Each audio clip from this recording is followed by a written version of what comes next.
Здравствуйте! В этом видео речь пойдет об основных этапах дрессировки, благодаря которым вы сможете воспитать из вашего питомца безупречно управляемую собаку.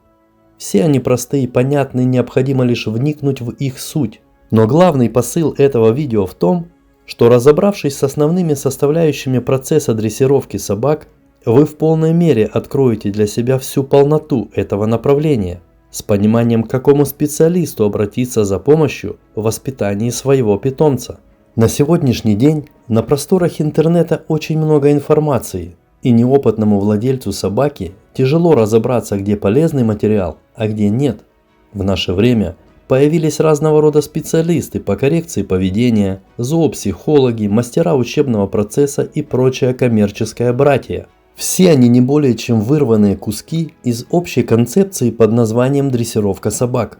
Но прежде чем дать оценку всем этим маркетинговым отклонениям, я предлагаю вам небольшую экскурсию в прошлое.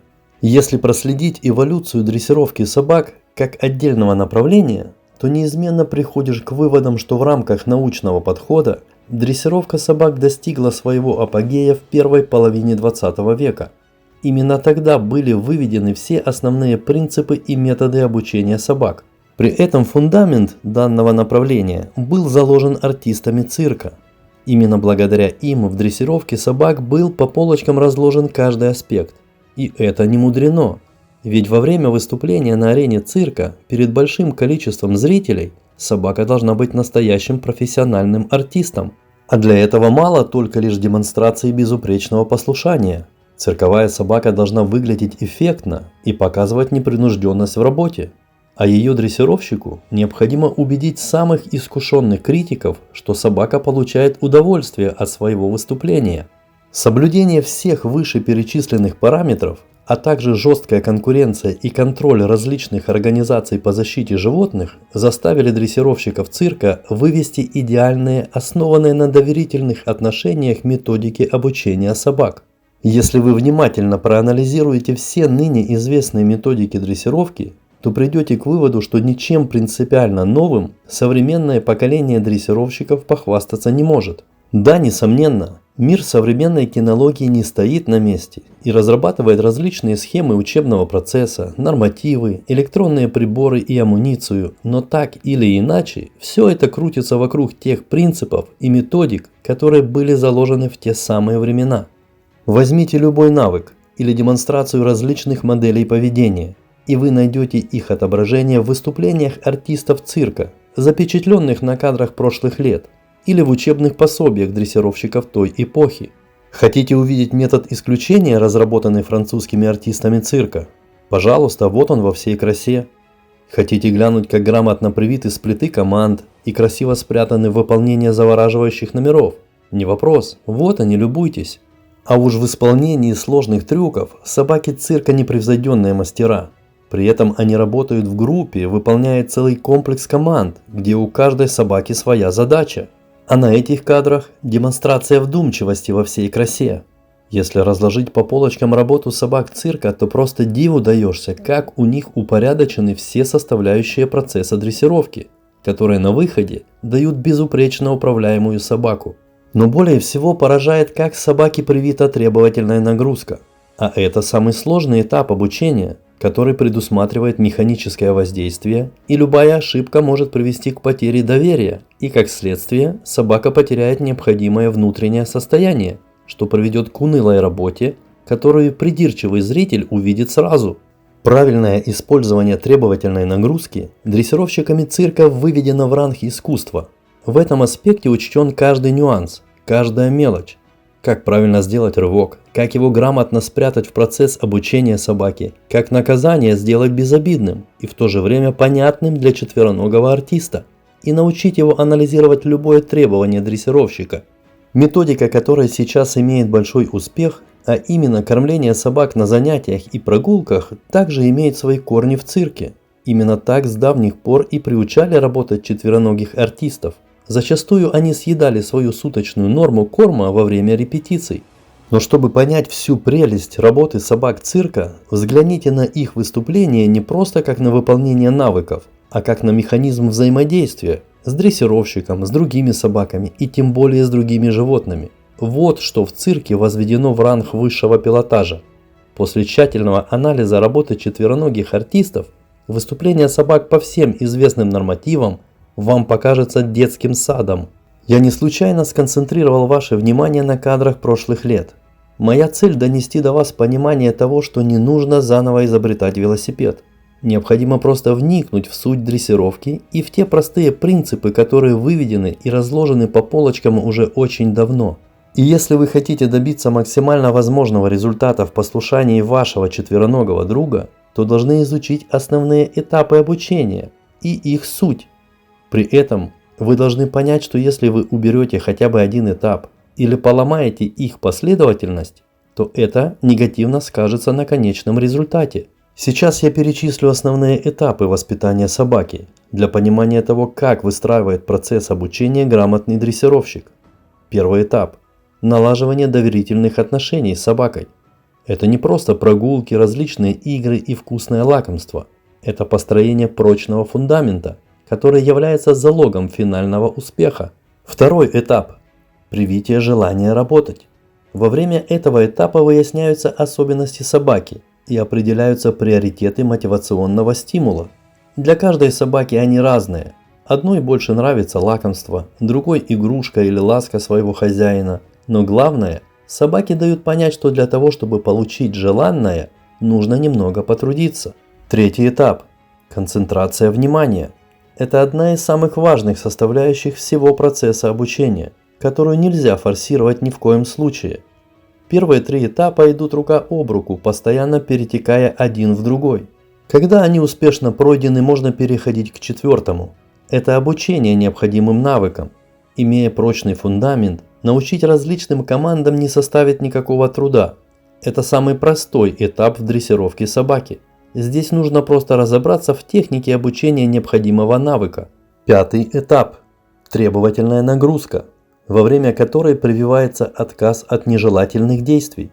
Это самый сложный раздел в дрессировке, предполагающий механическое воздействие на собаку, где главным правилом является то, что дрессировщик не имеет права требовать от собаки выполнения какого-либо навыка до того, как она его досконально усвоила на основе вкуса поощрительного метода. Шестой этап – так называемая шлифовка, во время которой выполнение всех навыков доводится до блеска. И вот здесь вам пригодится правильное определение мотивационных стимулов собаки. Используя их, дрессировщик добивается максимальной скорости и экспрессии при выполнении навыков и соединяет их в единое целое. Вышеозвученные этапы являются основными в получении безупречно управляемой собаки. В дальнейших видео я буду подробно разбирать каждый из этих этапов в отдельности. А теперь о самом главном. На протяжении всего процесса обучения путеводной звездой должно быть внутреннее состояние вашего питомца.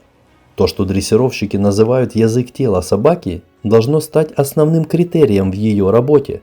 Вы должны видеть перед собой радостного друга, который готов вам полностью довериться и следовать вашим указаниям. При этом необходимо понимать, что все собаки разные, у каждой свой характер, темперамент и способности. Но так или иначе, от каждой собаки необходимо добиться максимально возможного результата.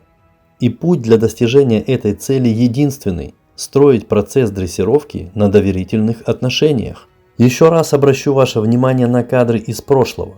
Посмотрите, с какой радостью и экспрессией работают собаки. И все это по причине того, что во время представлений было много зрителей. И подавленное, унылое состояние собаки вызывало массу недовольства. Да и к тому же профессионалы той эпохи прекрасно понимали, что обучить собаку сложным навыкам можно только тогда, когда она находится в спокойном состоянии и полностью доверяет дрессировщику. Поэтому и берегли эту составляющую как зеницу ока. Внешними признаками правильного внутреннего состояния являются гордая осанка, постоянно виляющий хвост и напряженные стоячие уши. Если у собаки висячие или купированные уши, а также купирован хвост, то это никоим образом не помешает увидеть изменение настроения собаки. В наше время большое значение обращается на то, в каком внутреннем состоянии работают собаки. Практически все спортивные нормативы ставят на этом акцент. Но если вы посмотрите выступления собак даже уровня чемпионата мира, то то увидите, что многие из них демонстрируют недостаточно доверительное отношение к своим проводникам. Понимаете, в чем суть? Даже дрессировщики, выступающие на соревнованиях высочайшего ранга, не могут скрыть изъяны учебного процесса. И это при том, что они работают с жесткими собаками, у которых запас прочности к требовательной нагрузке очень высокий. А что тогда говорить о среднестатистических собаках, которых подавляющее большинство? Думаю, вы понимаете, к чему я веду. Да, уважаемые слушатели, как бы вы ни старались скрыть жестокие моменты по отношению к своей собаке, у вас это не получится. Во время выполнения навыков ваша собака языком своего тела расскажет о том, как вы относитесь к ней и какую дрессировку она прошла. Запомните раз и навсегда. Потеряв доверие у своей собаки, вернуть его порой невозможно. Усвойте основную суть. Подавленная собака не может нормально проявлять свою рассудочную деятельность и в должной степени понять, чего от нее хочет добиться человек. Если вы кричите, дергаете или бьете собаку, то все ее мысли только о том, как уклониться от общения с вами. Вы должны дорожить доверием своей собаки. При любом ухудшении ее внутреннего состояния останавливайте тренировку и ищите причины негативных эмоций собаки. Основной причиной ухудшения внутреннего состояния в процессе дрессировки является преждевременная требовательная нагрузка. Сейчас на экране вы видите пример ужасного внутреннего состояния собаки, которая работает комплекс команд. И нет никакого сомнения, что в дрессировке этой собаки использовали неправильный, жестокий подход. И вот скажите, какой смысл во всех этих навыках, если на эту собаку жалко смотреть? В данном случае мы видим явные признаки угнетенной собаки, а есть и малозаметные. Но так или иначе они не ускользнут от глаз опытного кинолога, как, к примеру, на этих кадрах. Вроде бы все хорошо, но язык тела собаки говорит о том, что она не работает в должном состоянии. И это даже несмотря на то, что сейчас вы видите выступление, за которое собака получила высший балл на чемпионате мира. В этом видео я умышленно объединил тему «Основные этапы обучения» с темой «Внутреннее состояние», ввиду того, что соблюдение последовательности каждого этапа дрессировки помогут сохранить правильное внутреннее состояние вашего питомца. И вот теперь в свете всего вышесказанного давайте вернемся к ранее упоминавшейся коммерческой братье зоопсихологов. Понимая полноту учебного процесса, нетрудно дать им объективную характеристику. К примеру, те из них, кто восхваляет так называемое положительное подкрепление, отрицая требовательную нагрузку, просто водят за нос неопытных владельцев собак. Ведь без грамотного механического воздействия добиться безупречного послушания невозможно. Но это для кинологии еще полбеды. Больший вред приносят так называемые специалисты по коррекции поведения, которые во главу ставят механическое воздействие и используют его с первых же занятий, форсируя все предыдущие этапы. Они подкупают доверчивых владельцев собак тем, что показывают быстрый результат. Но не радуйтесь особо тому, что ваша собака на первом же занятии перестала тянуть поводок или проявлять агрессию на мимо проходящих собак. Можете даже и не сомневаться, вам испортили собаку. Ее просто запугали, и она боится сделать лишние действия. Это явление не ново. О таких специалистах, быстро решающих любые проблемы, писали и говорили и в давние времена. И предостерегали неопытных владельцев собак от их услуг. Куда же обратиться неопытному владельцу собаки за помощью в воспитании своего питомца? Ответ очень простой. К практикующим дрессировщикам, которые день ото дня работают на площадках, имеют опыт работы с собаками в различных ведомствах, готовят собак для участия в соревнованиях по различным нормативам, а именно там и видно уровень специалиста и полноту его понимания концепции под названием дрессировка собак. Подводя черту всему вышесказанному, нужно сказать, что грамотный практикующий дрессировщик, он и есть зоопсихолог, и специалист по коррекции поведения, и мастер учебного процесса. И все это в одном лице. Потому что заниматься профессионально дрессировкой без понимания всех вышеперечисленных аспектов невозможно. Ну и главное, что необходимо понять. Безупречно управляемая собака – это результат терпения и каждодневного труда, а не чудо методики, решающей все вопросы на первом же занятии. С вами был Петручок Владимир. Всего вам доброго До новых встреч!